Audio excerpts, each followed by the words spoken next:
Bonjour chers amis, nous voici donc dans notre premier jour de confinement ou de reconfinement. Nous savons ce que c'est que ce style de vie un peu monastique, retiré, avec la réserve et la restriction de toutes nos relations qui font partie de notre paysage quotidien. La première chose que je voudrais vous dire simplement, c'est que nous n'y pouvons rien. Ce n'est pas de la résignation, mais c'est un art de vivre. Il est certain que la modernité se caractérise par le fait que l'homme est tellement capable d'inventer des tas de projets, de réalisations, d'actions communes, et nous avons l'impression que actuellement notre vie risque d'être restreinte dans ce pouvoir d'initiative, de jaillissement de notre intelligence, de notre volonté, de notre amour les uns pour les autres. Bref, on a l'impression que tout ça est comme bridé et qu'on ne peut pas arriver véritablement à le traduire par un rythme de vie équilibré. Mais après tout, si on y regarde de près, c'est un défi. C'est un défi pour que nous puissions retrouver les racines même de notre vie, à la fois spirituelle, biologique, sociale, économique, par la base. Non pas, si on peut dire, l'écume des jours, comme disait Boris Vian, non pas l'écume des jours, mais la profondeur de la vague sous-marine de notre vie, dans notre cœur, dans notre manière d'être, dans notre manière de vivre ensemble. Et c'est peut-être cela qui est l'épreuve. La véritable épreuve, ce n'est pas la privation, comme on dit, ça, c'est évidemment, tout le monde la ressent, cette privation.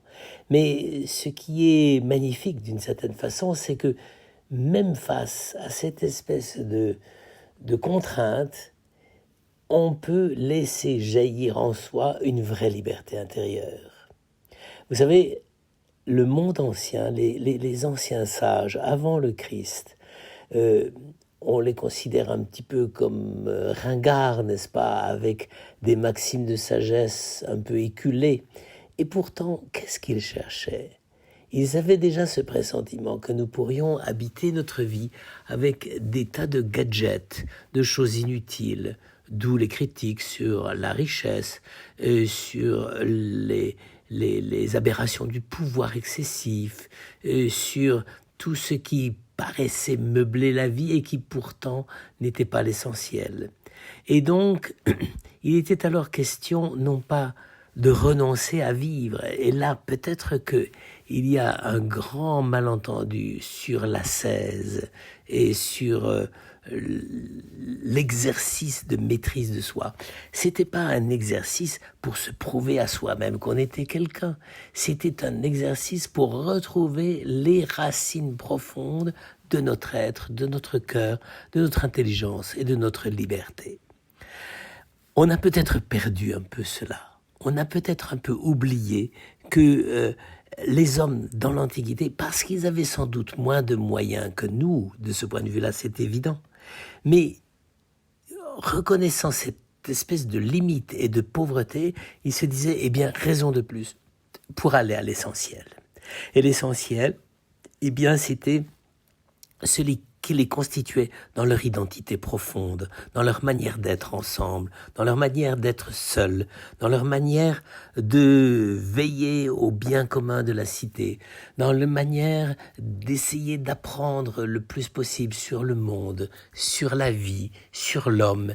Et donc, il faudrait resituer peut-être tout cet effort qu'on a appelé philosophie, qu'on a appelé sagesse, qu'on a appelé même aussi religion et théologie. Tout cela, il faudrait que le confinement nous le remette dans le bon sens, que ça nous remette, si je puis dire, les pieds et le cœur sur terre. C'est-à-dire, qu'est-ce qui constitue le fond de notre vie ? Et c'est pas de l'ordre de l'examen de conscience culpabilisant, c'est pas ça. C'est le fait que si nous avons encore cela, cette tenue de notre cœur, de notre vie, eh bien, qu'est-ce qui compte dans tout cela ? Alors, si j'ai fait cette introduction un petit peu, disons, circonstancielle sur le reconfinement, c'est parce que le petit texte qu'on lit de Saint Paul aujourd'hui, un tout petit texte, n'est-ce pas, qui est à la fin de l'épître des Galates, et c'est le chapitre 5e, versets 19 à 22. Et Paul donne une sorte de simple énumération un peu sèche.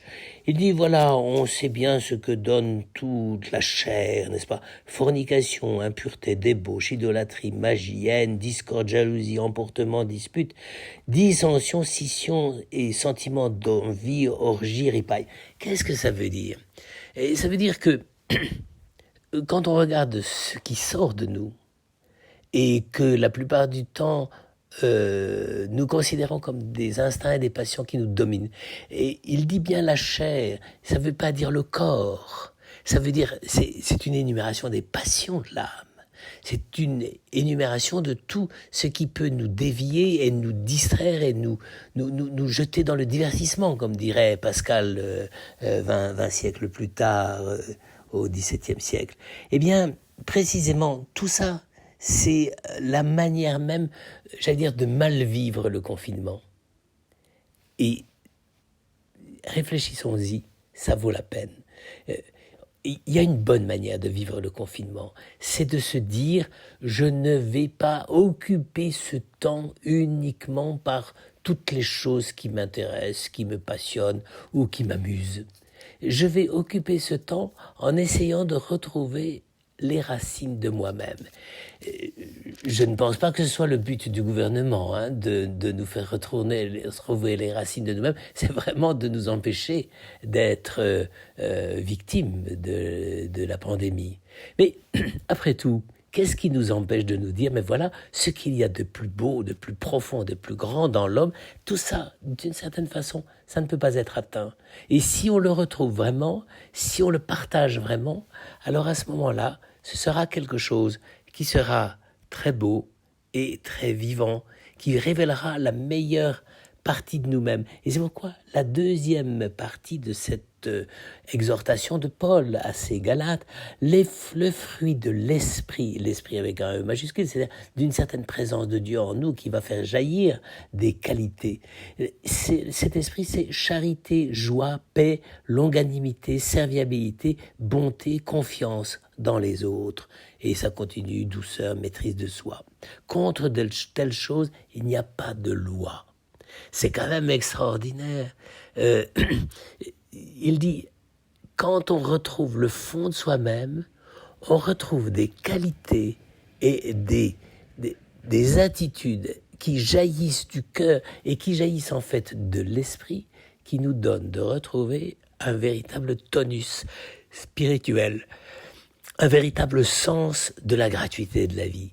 Vous savez, je crois que le fait, si déjà simplement cela, si déjà simplement le fait de voir que le Covid peut menacer notre vie, c'est hélas pas très malin pour le constater, ça ne demande pas d'avoir fait des études de médecine.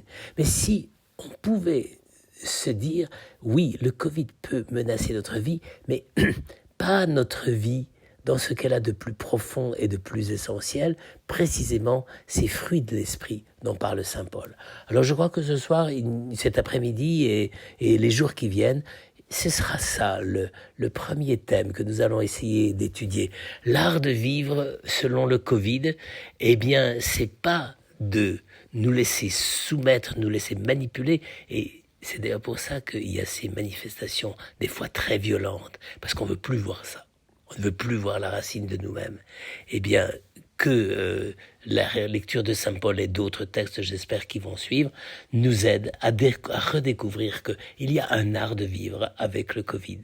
Et ça peut être dur, ça peut être très exigeant, mais en même temps, c'est quelque chose de magnifique, parce que c'est l'enjeu même de notre vie. C'est notre vie, dans ce cas-là, de plus essentiel et de plus profond, qui peut ainsi se manifester à nous dans les gestes les plus simples, les plus ordinaires, je dirais même dans les gestes que nous avions oubliés et qui nous constitue pourtant dans notre personnalité la plus profonde.